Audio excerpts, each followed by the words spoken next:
allí en internet. También gracias al Señor por todo lo que nos permite vivir cada día. Okay. En el libro de Esther, allí estamos estudiando, una vez más, gracias a Dios por su misericordia y su cuidado en todo tiempo. Vamos al pasaje central, allí en el capítulo 10, versículo 3, nos dice lo siguiente: porque Mardoqueo el judío fue el segundo después del rey Asuero, y grande entre los judíos, y estimado por la multitud de sus hermanos, porque procuró el bienestar de su pueblo, y habló paz para todo su linaje. Gracias a Dios por Cristo, nuestro Salvador, nuestro Redentor. Él, la realidad, es estimado por sus hermanos. Él es nuestro hermano mayor. Él es el primogénito entre muchos hermanos, así lo dice también en Romanos, y Él procuró nuestro bienestar. Gracias a Dios por el Padre que no escatimó a su Hijo, sino que lo entregó, y siendo nosotros enemigos, el Padre dio a su Hijo para reconciliarnos con Él. El Señor nos reconcilió con su Hijo Jesucristo. Gracias a Dios por eso. Y por ello estamos en pie, por ello nos acercamos confiadamente cada día al Señor, aun cuando nos encontramos con nosotros mismos, con nuestra torpeza, con las fallas, las falencias.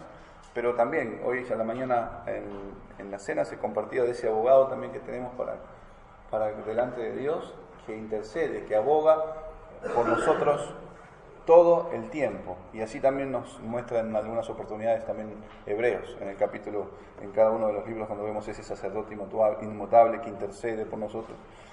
Entonces, gracias al Señor por Cristo nuestro Salvador. Vamos a orar y después demos inicio a la enseñanza del día de hoy. Padre bendito, Señor, te agradecemos una vez más por tu Hijo Jesucristo, como bien hablábamos recién, que en tu gracia, en tu favor, conforme al pacto eterno, conforme a tu promesa, conforme a tu juramento, Señor, lo has dado a tu Hijo, lo entregaste para que sea Él la propiciación de nuestros pecados, para que sea Él quien nos reconcilie delante de tu presencia, para que sea Él quien intercede todos los días por nosotros, para que sea Él nuestra esperanza, para que sea Él, Señor, nuestra herencia eterna, para que sea Él nuestro gozo, nuestro contentamiento, nuestra satisfacción para cada día, Señor, para que sea Él el sustento de nuestra alma. Señor, ayúdanos, te lo ruego cada día que pasa, viendo que se acerca el día de verte cara a cara, para que esto no se pierda de vista de nuestro corazón, para que no menospreciemos a Cristo y su sacrificio, para que no menospreciemos tu palabra, para que nos aferremos a tu favor, a tu gracia, a la justicia en Cristo, para que nos despojemos de nosotros mismos y aferrados a Él, Señor, te esperemos para ese momento. Como siempre se dice, Señor, ya sea que vengas a buscarnos o que haya llegado el límite de nuestra habitación para ir delante de tu presencia. Gracias, Señor, sosténnos en esta mañana, sosténme para poder compartir.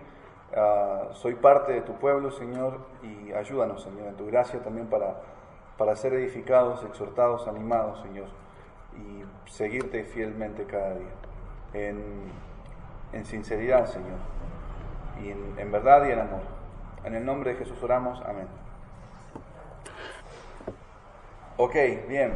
Bueno, mis hermanos, los últimos días que hemos estado estudiando en el libro de Esther, ya sea el último versículo del capítulo 6 o el primero del capítulo 7, ¿sí? En las dos últimas enseñanzas han rondado por allí en ese libro, en esos versículos.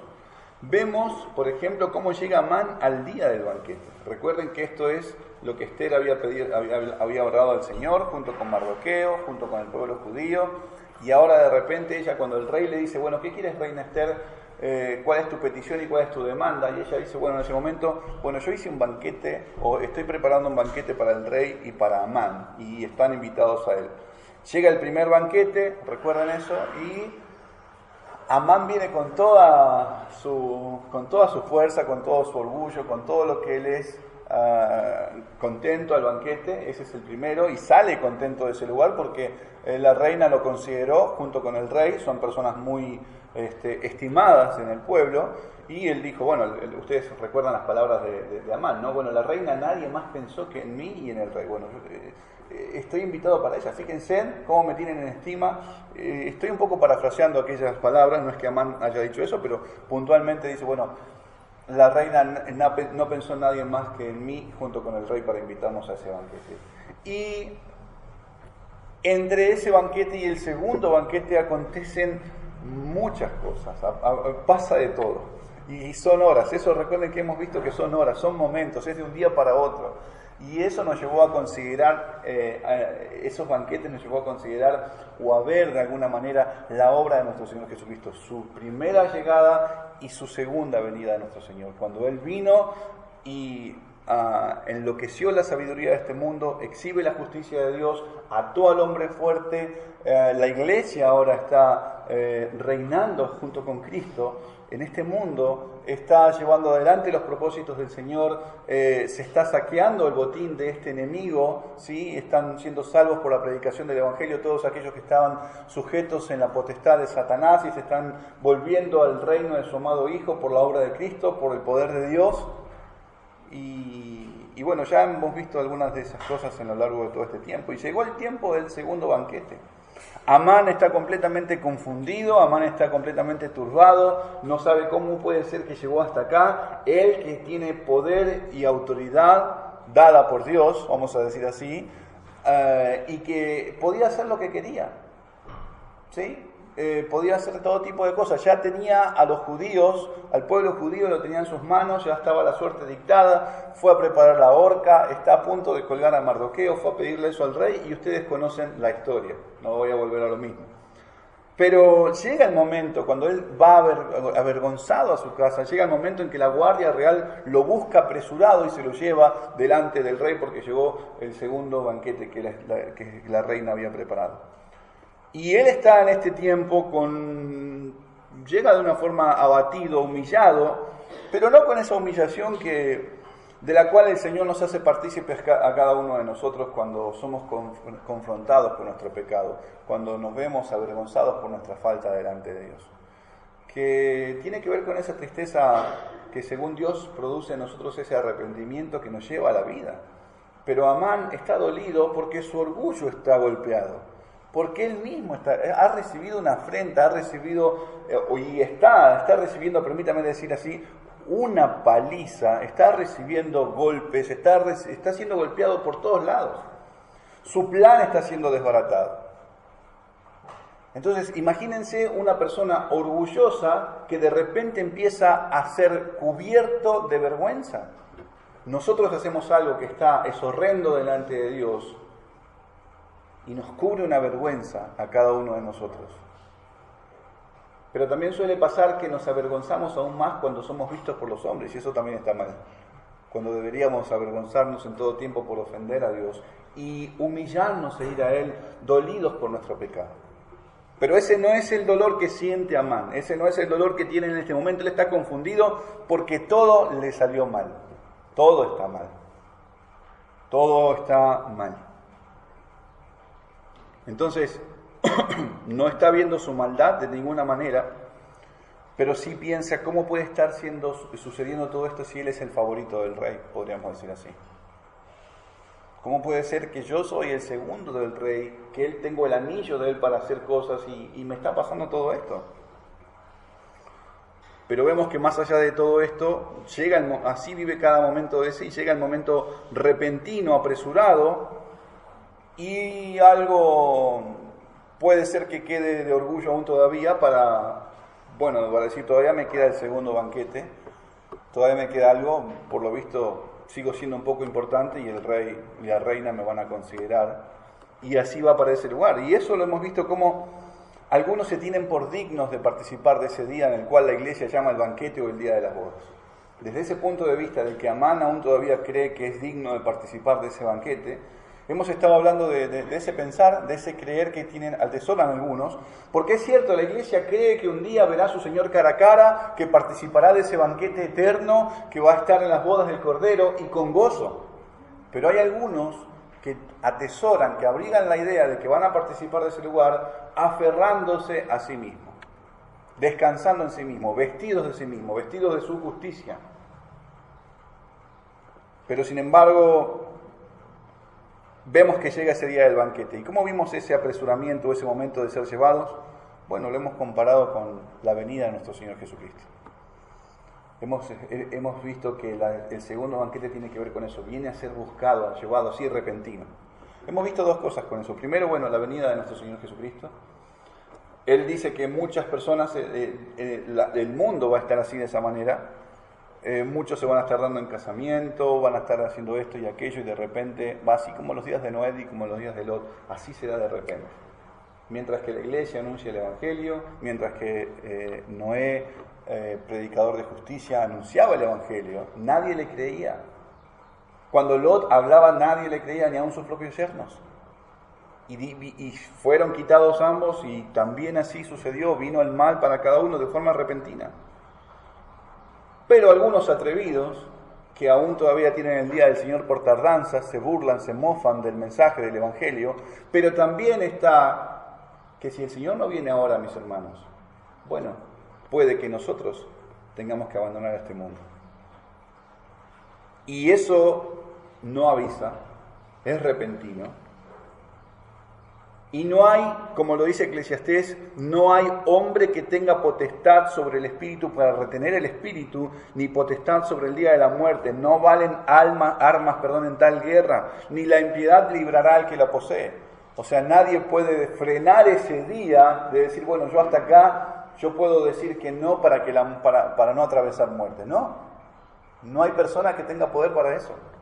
Y eso lo vemos desde el cuadro de Amán. No pudo refrenar para ese día, llegó el horario, estaba estipulado que así sea, y de la misma forma está estipulado que así sea. Que Dios ha dado los límites de la habitación de cada uno de nosotros, y cuando Él dice hasta acá, es hasta acá. Y de la misma forma, cuando Él diga hasta acá a toda esta humanidad, así también va a ser de la misma manera. Enviará al Hijo del Hombre a sus ángeles, y recogerán a los que son de tropiezo, y los echarán en el horno de fuego, y apartará a sus ovejas, a sus hijos, en el granero, según la parábola del trigo y la cizaña, y resplandecerán en el reino de su Padre.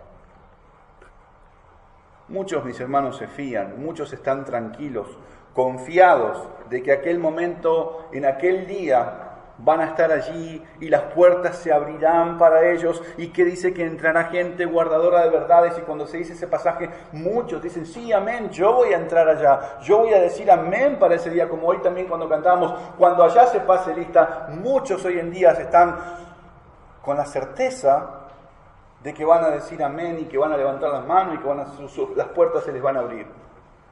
Pero qué tragedia y qué sorpresa a todos aquellos que estén vestidos de sí mismos, que estén vestidos de todo tipo de cosas, de denominaciones, vestidos de la justicia de los hombres, vestidos de sus propias obras, y que no se abra la puerta, y que del otro lado se escuche, apartados de mí porque no os conozco, hacedores de maldad. Grande será la ruina, dice el Señor. Grande será la ruina. Muchos se aferran, incluso hoy, congregaciones bautistas, congregaciones pentecostales, todos testigos de Jehová, iglesias metodistas.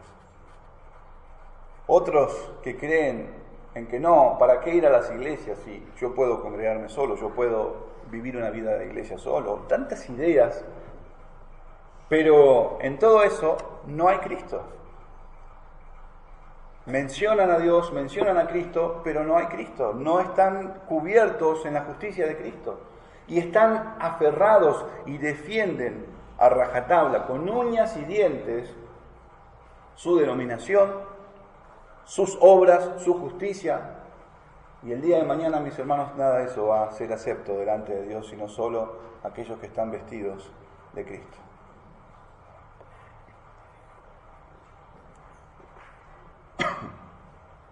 Muchos que están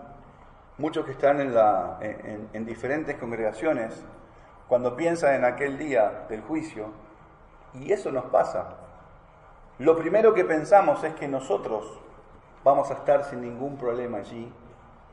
¿Y qué quiero decir con esto? Que lo primero que pensamos es que los que van a estar mal, los que van a estar echados fuera de ese lugar, son aquellas personas que jamás han pisado una congregación. O no, los de afuera son los que primero van a ser juzgados, los de afuera son los que primero van a caer. ¿Y dentro de la iglesia? Entre aquellas reuniones, entre aquellos que se congregan y dentro de las denominaciones y de los edificios que dicen tener el nombre de Dios, ¿no hay perversos? ¿No hay mentirosos? ¿No hay engañadores? Dentro de todas esas denominaciones no hay personas, no hay lobos rapaces, como también se nos está compartiendo desde el libro de Hechos, aunque no se llegó allí todavía. No hay esas personas con esas características que están vestidos de ovejas, pero por dentro son lobos rapaces, que por fuera están pintados, todos blanqueados, y por dentro hay solamente huesos y olor a muerte. Entonces tengamos cuidado, porque si de alguna forma nosotros tenemos esa esperanza de que el día de mañana vamos a estar delante de Dios y lo vamos a ver cara a cara, lo que nos hace estar así, lo que nos hace atesorar o abrazar esa esperanza, es la justicia de Cristo, es su Hijo, no la denominación. No que me congrego en Ciudadela, no que me congrego en tantos nombres que se pueden decir. Y que lo único que genera mencionar o aferrarse a eso es contienda y aleja a Cristo. No tenemos a Cristo. Fíjense, Naamán está confiando en sí mismo y cuando menos lo pensó, llegó el banquete. Llegó ese segundo día y no estaba preparado. No lo disfrutó. Para nada. No lo disfrutó y él estaba confiado de que era digno de participar de eso.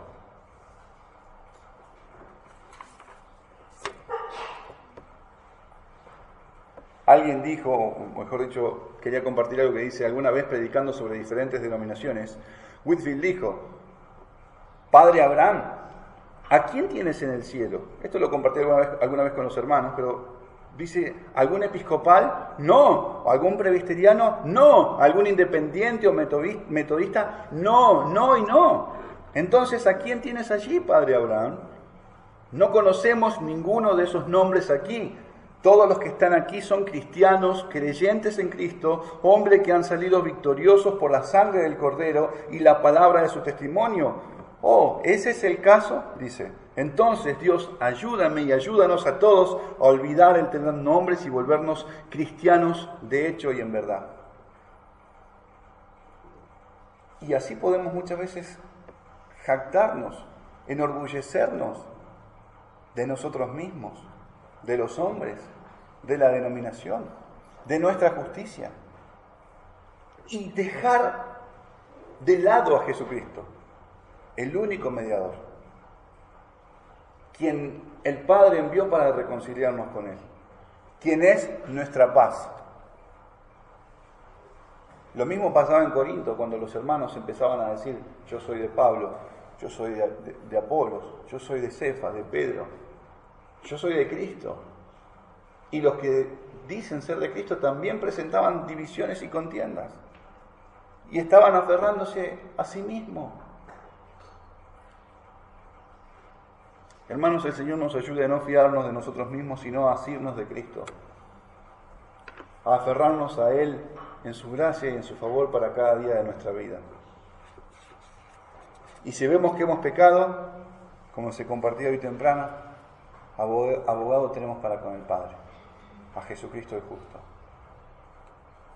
El segundo día del banquete, eso es lo que nos dice en el libro de Esther, en el capítulo 7, versículo 2. En el segundo día del banquete, en el segundo día, mientras bebían vino, dijo el rey a Esther: ¿cuál es tu petición, reina Esther, y te será concedida? ¿Cuál es tu demanda? Aunque sea la mitad del reino, te será otorgada. Este segundo día del banquete no quiere decir que ya llevaban 2 días bebiendo, aunque ya ha pasado la última vez que el banquete duró 180 días y 7 días más, pero no quiere decir eso, sino que nos está hablando de este segundo día que la reina había preparado para que participen el rey junto con Amán. Entonces, eso es lo que significa. Ya empezaban a disfrutar, los platos comienzan a venir, las copas se llenan, brindamos por el rey, brindamos por la reina, brindamos por Amán. Y de repente el rey, mis hermanos, se interrumpe preguntando, y uno diría, bueno, ¿para qué preguntó el rey? ¿Por qué va a volver a preguntar? Pero puede que el rey, mis hermanos, esté intrigado por la petición de la reina, que ya le ha venido negando responderle durante 2 veces. Y es la tercera vez que él le pregunta y le va a decir: Reina Esther, ¿cuál es tu petición y cuál es tu demanda? Y te será concedida. Y aún la mitad del reino se te dará. Entonces recuerden que el hecho de que él pronuncie estas palabras, la mitad del reino se te dará, habla de la generosidad y el poder de darlo, y no es que es literalmente lo que está diciendo, sino que habla de la capacidad de él para poder darle lo que la reina vaya a pedir. A eso se refiere, ¿sí? Entonces la reina Esther respondió y dijo: Oh rey, si he hallado gracia en tus ojos, y si al rey le place, séame dada mi vida por mi petición, y mi pueblo por mi demanda, porque hemos sido vendidos, yo y mi pueblo, para ser destruidos, para ser muertos y exterminados. Si para siervos y siervas fuéramos vendidos, me callaría, pero nuestra muerte sería para el rey un daño irreparable. A esta altura, cuando Esther empieza a hablar y empieza a decir todas las cosas y va alargando de a poco lo que está por pedir, yo no sé si Amán se daba cuenta, si está sospechando, si empieza a dejar la copa para un costado, si empieza a mirar para otro lado, no lo sé. Pero por lo que está diciendo, porque son las mismas palabras que se está diciendo, o sea, Amán había prometido dar plata o pagar, ¿sí? Recuerden que había prometido dar fortuna para el rey, para los tributos del rey, a cambio de que el pueblo sea destruido. O a menos que Amán esté tan distraído pensando en sí mismo que ni siquiera se da cuenta de lo que la reina está hablando. No lo sé, es solamente aquello que uno puede decir, esto puede haber sucedido. Pero lo que nos llama la atención es que aún cuando el rey va a preguntar por tercera vez: reina, ¿qué es lo que me vas a pedir? ¿Cuál es tu petición y cuál es tu demanda? Algo que nos muestra Esther es que sigue con ese carácter sosegado, prudente, cauta, sobria ante la petición del rey, ante la presencia del rey. Porque otra vez, ahora si ahora lo va a decir, tranquilamente ella podría decir: mire rey, este malvado Amán, este adversario Amán ha tramado todo esto, lo ha hecho firmar a usted un edicto en el cual nos va a matar, por favor córtele la cabeza ya mismo. De hecho, recuerden que hablando de eso y llevándolo más adelante con lo que Herodes le propuso a su hija, ¿recuerdan cuando le dice, bueno, pídeme y la mitad del reino se te va a conceder? Y la hija le pregunta a su mamá, y bueno, pedirle la cabeza de Juan el Bautista en bandeja. Y Esther podría haber hecho lo mismo. Esther podría haberle pedido la cabeza de Amán en bandeja ahí mismo y terminar con su enemigo ya mismo. Otra vez, ¿para qué dar vueltas? Uno piensa que va a ser así de esa manera, que ahora le expone, le va a cantar las 40 en la cara y que ahora toma venganza y que no. Esther pide por su vida y pide por la vida de su pueblo. Eso le pide al rey. Y considerando cómo ellos ven las cosas conforme a la venida de nuestro Señor Jesucristo, cómo ellos veían todo esto, mis hermanos, Esther no está pidiendo su vida por su vida y por su pueblo de una forma atemorizada, como si tuviera miedo a la muerte, pero ella está pidiendo esto de manera que está en vistas a la promesa de Dios. Recuerden que el pueblo de Dios está en cautiverio, este pueblo está en cautiverio, y de este linaje va a venir el Cristo. De este pueblo va a venir el Cristo.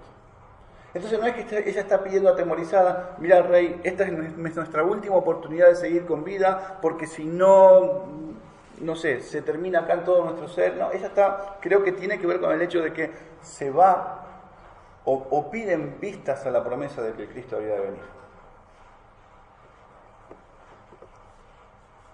Ellos ven las cosas desde ese punto de vista, no está temiendo, clama para no ser consumidos por el enemigo, porque Cristo debía de venir. Apelan a las misericordias del Señor, aunque ya lo hicieron eso antes al orar al Señor, pero ahora está hablando con el rey porque hemos visto que el rey su corazón ha sido inclinado a favor de quien quiere por parte de Dios.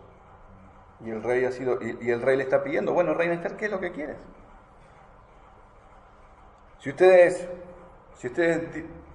Si alguien piensa que es por temor a perder su vida solamente, tenemos otros ejemplos en las Escrituras. Cuando, por ejemplo, si ustedes recuerdan el censo que hizo David, cuando viene el profeta y le dice, bueno, 3 cosas te dice el Señor, y es que caigas en manos de enemigos, o que una enfermedad, o días de enfermedad, o en caer en manos de Dios. Y no sé si lo estoy diciendo bien, pero una era caer en manos de Dios. Y David va a pedir, yo quiero caer en manos de Dios porque muchas son sus misericordias, y no caiga yo en manos de enemigos. Y no es que tiene miedo a los hombres, pero él quiere caer en manos de Dios. Yo quiero caer en manos de Dios porque muchas son sus misericordias. Y no es temor a los hombres. Entonces, si ustedes piensan en otro ejemplo, o si consideramos, yo sé que hay muchos, voy a mencionar 3 solamente, Pablo, pudiendo haber obtenido libertad delante de aquellos que lo acusaban en varias oportunidades mientras estaba preso, en un momento le dicen, bueno, ¿quieres ir y dar testimonio allá y ser juzgado en Jerusalén? No, delante de la corte del César estoy, al César apelo. ¿Y qué? Y había amenazas de muerte para Pablo. Pero también consideremos que el Señor le había dado el mandamiento de que Pablo o los apóstoles iban a predicar y que iban a hacerlo delante aún de las autoridades. Y Pablo está viendo esta oportunidad para predicar el Evangelio aún delante de las autoridades. Y de hecho llegó hasta las autoridades. Y ellos le dijeron, a César has apelado, al César irás. Entonces no es que se refugiaban en el hombre para evitar el sufrimiento o el padecimiento, ya sea con Esther, ya sea con David, ya sea con Pablo, pero no, es que estaban en vista de lo eterno, estaban haciendo esto en vista de lo eterno. No es que estaban temerosos y ya, fíjense que de hecho Pablo lo último en su carta, cuando escribe, dice, ya estoy listo para ser sacrificado, ya estoy listo para ser muerto, he terminado mi carrera.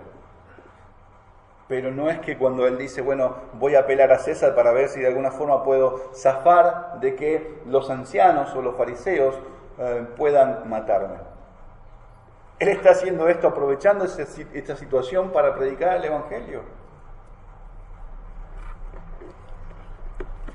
Y si pensamos también en nuestro Señor Jesucristo, en cuántas oportunidades los fariseos o los ancianos pudieron haberle echado mano para matarlo o despeñarlo, dicen en alguna oportunidad.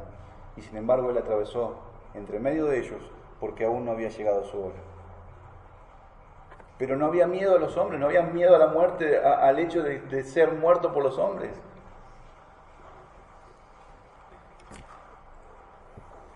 Cuando la reina hace esta petición y él dice, si para siervos y siervas fuéramos vendidos, me callaría, pero nuestra muerte sería para el rey un daño irreparable.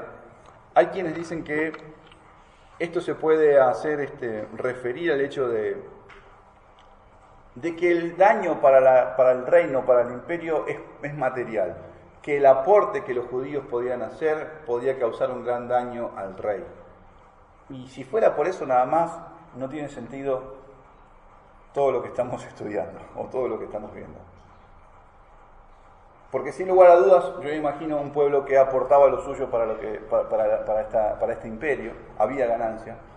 Pero me hace pensar más, mis hermanos, en las palabras del Señor, cuando le dijo a Abraham que el pueblo que iba a estar en Egipto iba a ser sometido a esclavitud, pero que él iba a juzgar a aquella nación que había sometido al pueblo durante todo el tiempo. Eso lo dice Abraham, eso también lo dice Esteban en el relato, en el testimonio cuando va a predicar delante de todos. Y él dice que el Señor iba a juzgar a aquella nación. Más allá del pecado del pueblo, fíjense que siempre el Señor dice, pero yo voy a juzgar la nación que sometió, que se levantó contra este pueblo. Entonces el daño, si el hecho del rey de lavarse las manos, de limpiarse, de distraerse ante todo esto, Dios iba a tener grandes consecuencias, pero con Dios.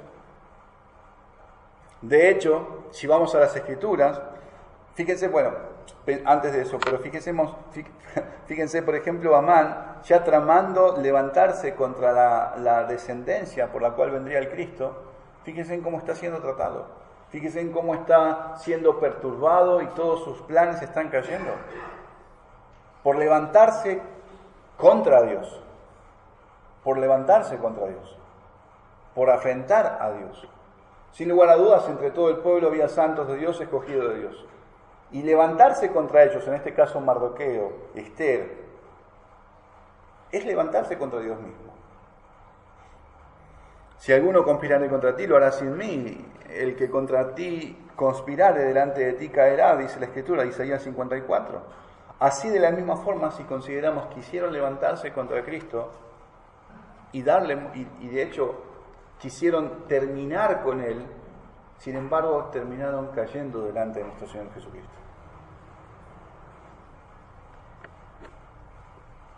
Entonces, eso es lo que un poco quería aclarar, aquello de la petición que hace la reina y que no está viendo de alguna forma cómo evitar el daño y temiendo por su vida, sino que es en vista a la promesa, ¿sí? En vistas a las promesas de Dios. Entonces respondió el rey Asuero y dijo a la reina Esther: ¿quién es y dónde está el que ha ensoberbecido su corazón para hacer esto?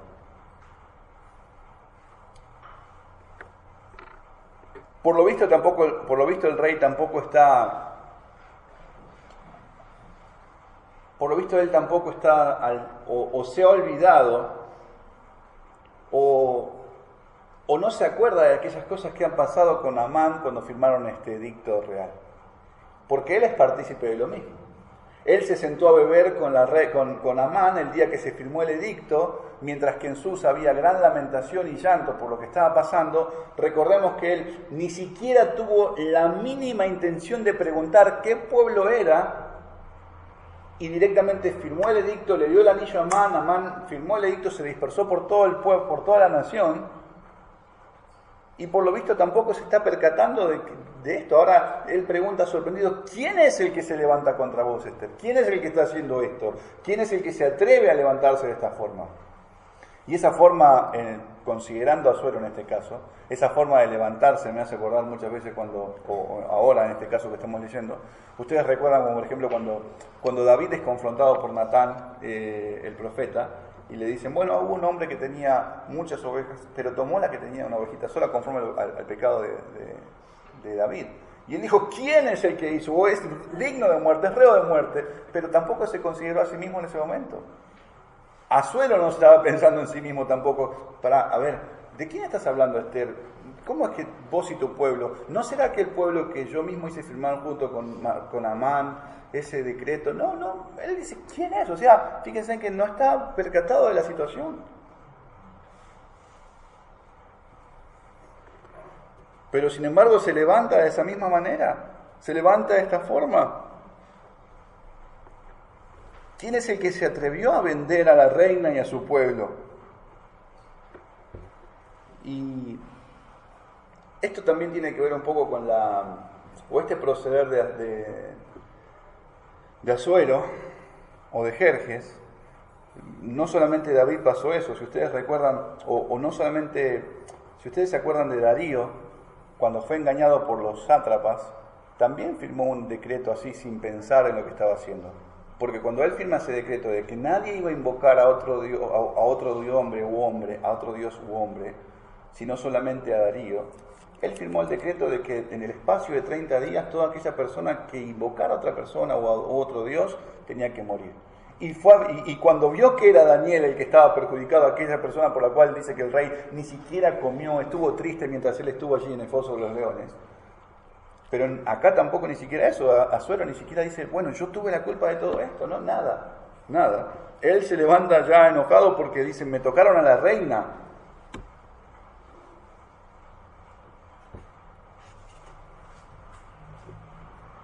Ninguno consideró la ofensa contra Dios, ni tampoco consideró la ofensa contra el prójimo, hasta que ahora sale a luz toda la gravedad de este asunto.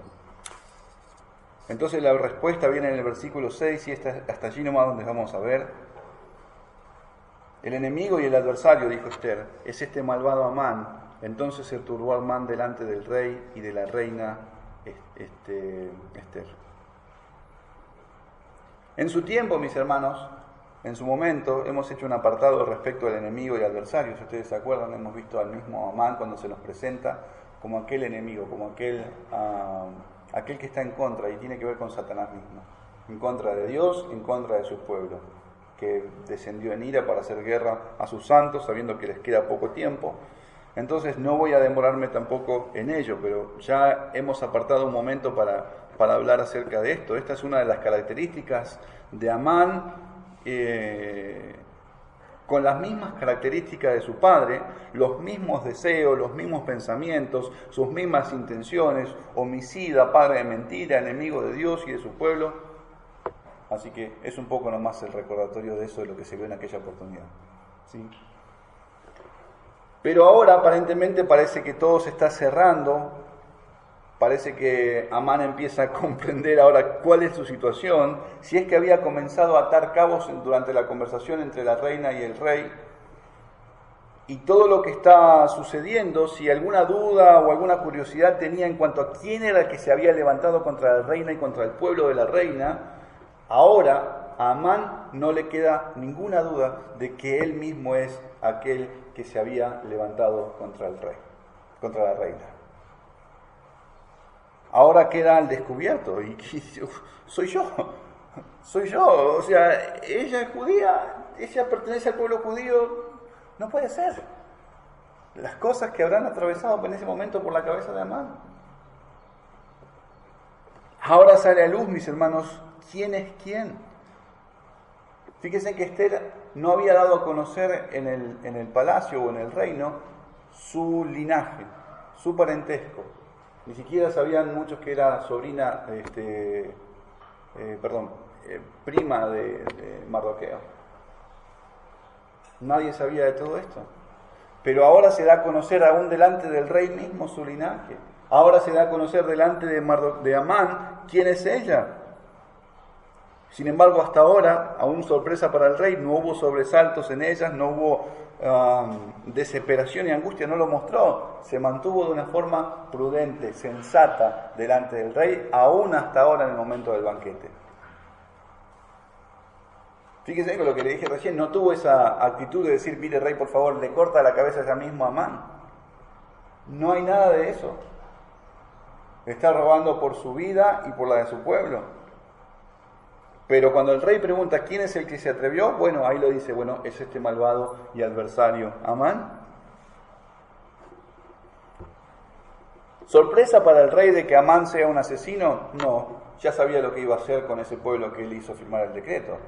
La sorpresa es de que Amán se haya atrevido a tramar todo eso y que la reina pertenezca a ese pueblo. La reina pertenezca a ese pueblo. Y que él se haya levantado contra la reina.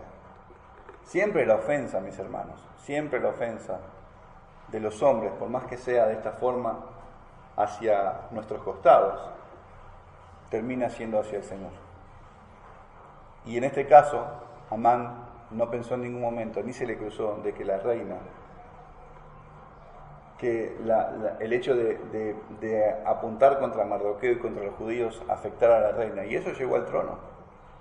La ofensa, en este caso, llegó al trono. Y de la misma forma pasa todos los días en este mundo. La ofensa de los hombres llega delante de Dios. La ofensa de los hombres llega delante de Dios.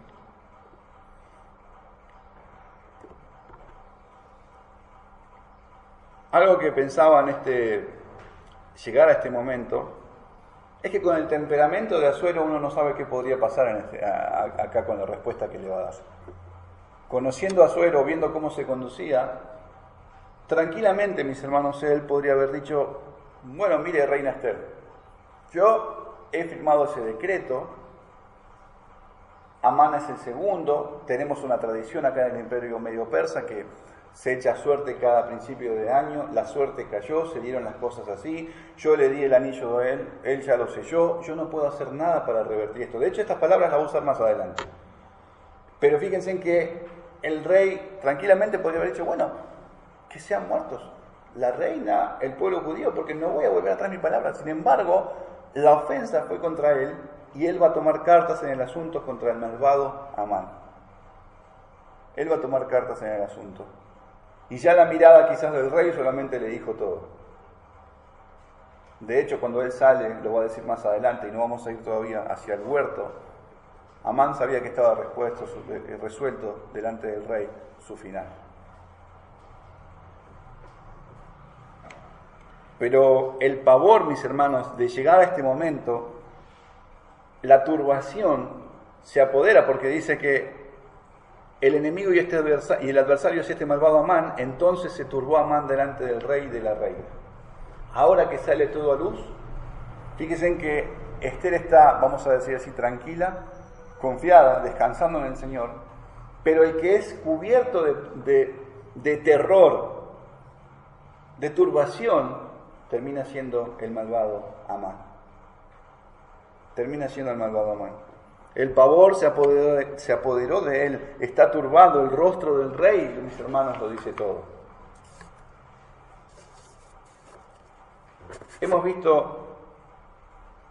Hemos tratado de darle un orden cómo se van dando estas cosas con lo que encontramos en el libro de Ester, en comparación con ese día final.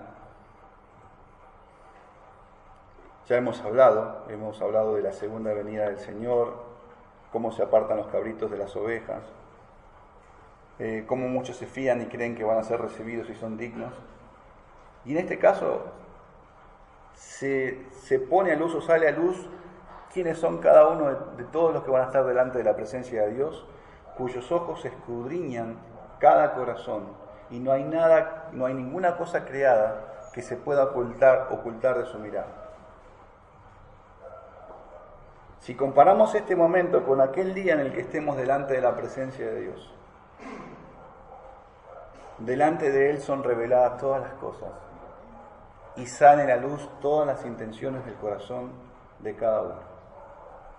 Delante de Él, mis hermanos, se expondrán todas las intenciones, pues Él escudriña cada corazón y Dios no puede ser burlado. Dios no puede ser burlado. Allí se verán los hijos de Dios, los que tienen la confianza en Jesucristo y están cubiertos de su justicia, de su gracia y de su favor, y saldrá a luz la maldad, o todos aquellos que durante tiempo, algunos disimularon, algunos lo mostraron de una forma abierta, pero todo va a salir a luz y nada va a quedar oculto. Dice Pablo, por ejemplo, si pensamos en lo que él escribe a los hermanos, le escribe a Timoteo, él lo dice en estas palabras: los pecados de algunos hombres se hacen patentes antes de que vengan a juicio, sean evidentes, se muestran, pero a otros se les descubren después. Amán estaba haciendo todo esto contra el pueblo judío, y de repente ahora sale a luz que su ofensa fue siempre contra Dios. Fue siempre contra Dios.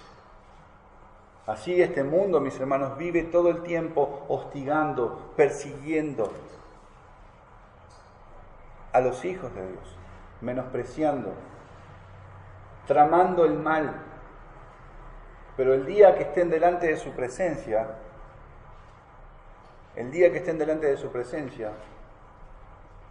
todos los corazones van a ser descubiertos, evidenciados unos de otros. Y aún aquellos que están dentro de las mismas congregaciones, aún de acá mismo. Personas que dicen ser cristianas tramando el mal. Personas que dicen ser de Cristo conduciéndose como si no conocieran a Cristo. Y ahí será descubierto toda su maldad ante los ojos del Rey de Reyes y Señor de Señores. Y el pavor, el horror, los va a turbar. Fíjense en que la reina se mantuvo con su comportamiento como lo tuvo siempre. no tuvo temor de exponer esta causa delante del rey. No tuvo temor de ser consumida por la ira del rey, porque yo le decía, uno no sabe cómo puede haber reaccionado Asuero ante esta situación. Podría él tranquilamente haberse lavado las manos ante todo esto y decir, bueno, el edicto está, se tiene que cumplir. Ahora, con los hijos de Dios y su Señor, su Padre, su Salvador, su Redentor, ¿qué es, mis hermanos, lo que nos lleva a vivir confiados y gozosos de esperar ese día, que no vamos a huir avergonzados delante de la presencia de Dios? ¿Qué es lo que nos lleva a vivir así? ¿En qué está confiando usted para pensar o para creer de que ese día no va a ser consumido? De que ese día usted no va a ser hallado culpable, que ese día no vamos a ser hallados culpables cada uno de nosotros. ¿De qué se aferra? ¿Está su vida con miras en lo eterno? ¿Está en pos de lo eterno o de lo terrenal? ¿Está en pos su vida de las promesas del Señor, de su palabra, con gozo de que va a ver a su Hijo Jesucristo? ¿O será descubierta su maldad en aquel momento? ¿Qué va a pasar? No hay cosa creada que no sea manifiesta en su presencia, antes bien, todas las cosas están desnudas y abiertas a los ojos de aquel a quien tenemos que dar cuenta, dice Hebreos. Todos aquellos que tuvieron en poco al Señor y a su pueblo han de rendir cuentas delante de Dios. Allí, aquellos hombres que menospreciaron al pueblo de Dios, se burlaron, que quizás muchos estuvieron entre ellos, tendrán que rendir cuentas delante de Dios. Dice Pedro, amados, yo os ruego como extranjeros y peregrinos que os abstengáis de los deseos carnales que batallen contra el alma, manteniendo buena vuestra manera de vivir entre los gentiles, para que los que murmuran de vosotros como de malhechores, glorifiquen a Dios en el día de la visitación al considerar vuestras buenas obras. La conducta de Esther se mantuvo a lo largo de todo el tiempo.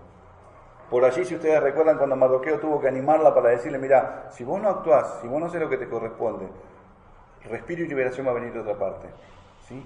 Pero ahora vemos que ella tiene una conducta y se mantiene así hasta este día, con la esperanza puesta en el Señor de haber echado su carga sobre Él y que se presenta delante del Rey, quien podía consumirla, pero está confiando en el Señor siempre. La Iglesia de Cristo tiene su conducta cauta, prudente, sensata durante toda su manera de vivir, santa, piadosa, con la esperanza de no ser consumida delante del Rey, y cuando va a estar delante de la presencia del Rey no va a tener temor de ser consumida, porque está confiando en su Hijo Jesucristo. Está confiando en aquel que perdonó todos nuestros pecados. Todos nuestros pecados.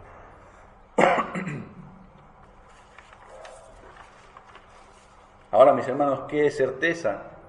¿O cuál es la garantía que tenemos de no ser consumidos aquel día? Una vez más les vuelvo a preguntar, ¿a qué se aferra? ¿En quién está confiando?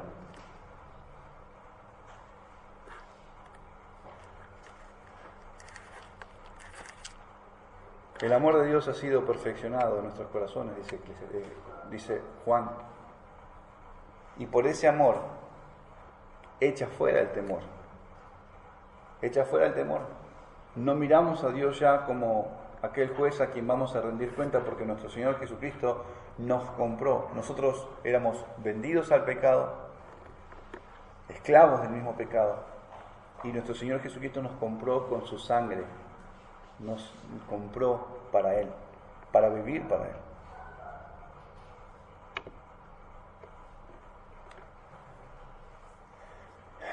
Dice, en el amor no hay temor, sino que el perfecto amor echa fuera el temor, porque el temor lleva en sí castigo, de donde el que teme no ha sido perfeccionado en el amor. Nosotros le amamos a Él porque Él nos amó primero. ¿Cuál es la garantía de que el día de mañana, mis hermanos, el cristiano no va a ser consumido delante de la presencia de Dios cuando todas las cosas salgan a luz? Cristo. No hay más. es su sacrificio, es su intercesión, es Él el mediador, es Él por quien usted va a estar delante de Dios, sin ser consumido, sin ser consumido. Es porque Dios no cambia. Esto es conforme a la promesa de Dios, conforme al pacto eterno que lo hicieron antes de la fundación del mundo, el Padre, el Hijo y el Espíritu Santo. Dice Efesios, dice, pero según nos escogió en Él, esto es en Cristo, antes de la fundación del mundo, para que fuésemos santos y sin manchas delante de Él. Si ustedes bien miran hacia atrás en el libro de Esther, dice que Esther halló gracia delante del rey, que el rey amó a Esther más que todas las mujeres del palacio. Y dice, y halló gracia delante de él. Eso me recuerda a las palabras cuando dice que Noé halló gracia delante de Dios. Tiene que ver con esa similitud. No que hemos hecho méritos para hallar gracia delante de Dios. En su gracia fuimos escogidos en Cristo para ser salvos, para ser aceptos delante de Él, para que seamos limpiados por su sangre.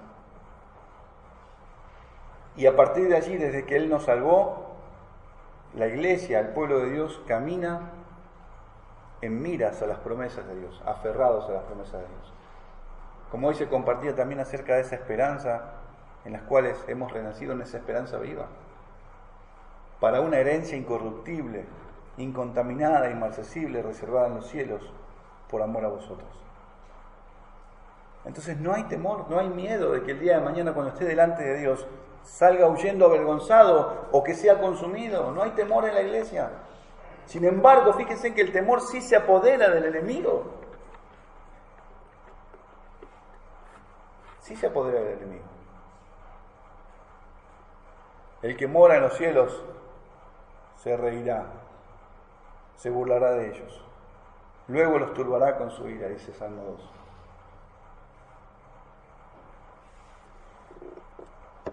Por eso la pregunta, mis hermanos, ¿cuál es nuestra confianza de que vamos a llegar ese día y no vamos a ser consumidos? ¿Cómo estamos viviendo nosotros hoy día en esta esperanza que nosotros mismos hemos renacido? El Señor nos ha hecho renacer en esa esperanza viva. ¿Cómo estamos participando, disfrutando cada día de esa vida que tenemos en Cristo? ¿O no existe Cristo para nosotros y lo único que pensamos es en lo terrenal? Lo único por lo cual andamos y vivimos es en lo terrenal. Porque así está Amán tramando todo tipo de males y así es como está terminando en este momento.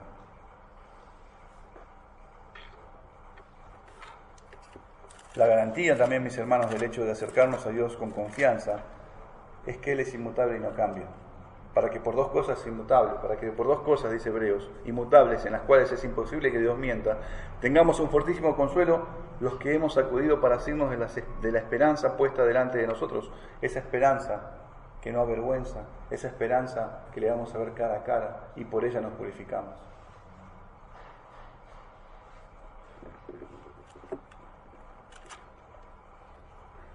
La cual tenemos como segura y firme ancla del alma y que penetra hasta dentro del velo, donde Jesús entró por nosotros como precursor, hecho sumo sacerdote, para siempre según el orden de Melquisedec. La garantía, la certeza, la confianza que tenemos es que Cristo es nuestro sacerdote. Él sostiene cada una de nuestras vidas. En Él estamos cada uno de los santos. En Él. Él es el que intercede por nosotros. Él es el que de una vez y para siempre se ofreció para santificar a su pueblo. Y esa ofrenda perdura y permanece, mis hermanos, hasta hoy delante de Dios. Por eso no somos consumidos y por eso no vamos a ser consumidos el día que estemos delante de Dios. Por eso veía, tanto en Esther como en Amán, Esther representando a nosotros, a su iglesia, Amán representando a todos aquellos que son de tropiezo, aman la maldad, todos aquellos que están sin Cristo. Y fíjense el actuar de cada uno al llegar a ese momento de estar delante de la presencia del Rey. Esther no actuó con venganza, con odio, no había nada de eso en ella. Salió a luz quién era. y así también se descubrió quién era Amán. Así también va a ser ese día. Van a ser revelados todos los corazones. Los que están en Cristo, gloria a Dios, en su gracia fuimos aceptos por Él delante de Dios. Y aquellos que no, estarán lejos de la presencia de Dios eternamente. Y eso es un dolor muy grande. Eso es algo terrible para los hombres. El apóstol Pedro escribe, y con esto termino, porque aún todavía no ha llegado el día, pero lo esperamos, y él dice: puesto que Cristo ha padecido por nosotros en la carne, vosotros también armados del mismo pensamiento, pues quien ha padecido en la carne terminó con el pecado para no vivir el tiempo que resta en la carne. Este es el tiempo que nos queda a nosotros y el Señor nos da vida. Y debemos aprovecharlo para servir a la justicia, para servir a Dios y vivir para Él. Baste ya el tiempo pasado, creo que me adelanté, pero dice: baste ya el tiempo pasado para haber hecho lo que agrada a los gentiles, andando en lascivias, concupiscencias, embriagueces, orgías, disipación y abominables idolatrías. A estos les parece cosa extraña que vosotros no corráis con ellos en el mismo desenfreno y disoluciones ultrajan, pero ellos darán cuenta que está preparado para juzgar a los vivos y a los muertos. Fíjense, el ánimo para seguir en este mundo, aferrados a nuestro Señor Jesucristo, viviendo para Él, y el Señor y aquellos que se oponen a la iglesia van a dar cuentas delante de aquel que está preparado para juzgar a vivos y muertos. Hay tarea, mis hermanos, para cada uno de nosotros en la iglesia, de la cual no tenemos que hacer la vista a un costado, sino que vivir con gozo y gratitud para aquel que nos rescató y nos compró de nuestra vana manera de vivir. ¿Hay trabajo por hacer todavía? ¿No se ha terminado el tiempo? No se ha terminado el tiempo. Por lo tanto, mis hermanos, sirvamos a Dios con gratitud. Sirvamos a aquel que nos perdonó, nos rescató. Descansemos en la justicia de Cristo. Despojémonos de nosotros mismos, de nuestra justicia, de los méritos, de aquellas cosas que nos dan cierta confianza y que eso nos engaña, nos lleva a creer que por eso vamos a ser aceptos delante de Dios.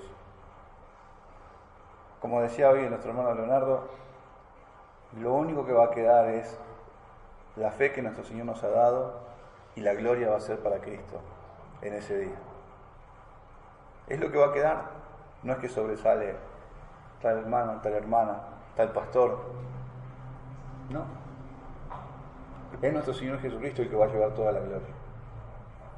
De Él es la gloria, ahora y por los siglos. Amén. Oremos al Señor. Padre, te damos gracias por tu cuidado, por el trato que tenemos a diario, Señor, o el trato que nos das como Padre. Gracias por Jesucristo. Gracias por Él en todo tiempo, Señor. Gracias por haberlo dado. Gracias porque vemos a Cristo ofreciéndose de esa forma tan perfecta, sin dejar alguna reserva, nada, Señor. Se entregó. Eso fue suficiente para saldar todos nuestros pecados, Señor. Los de ayer, los de hoy, y si nos das vida mañana, también los de mañana, Señor. Ayúdanos y sosténnos para que cada día nos aferremos y descansemos en Jesús, nuestro Señor. Guárdanos, Señor, para vivir para ti en gratitud, en el nombre de Cristo. Amén.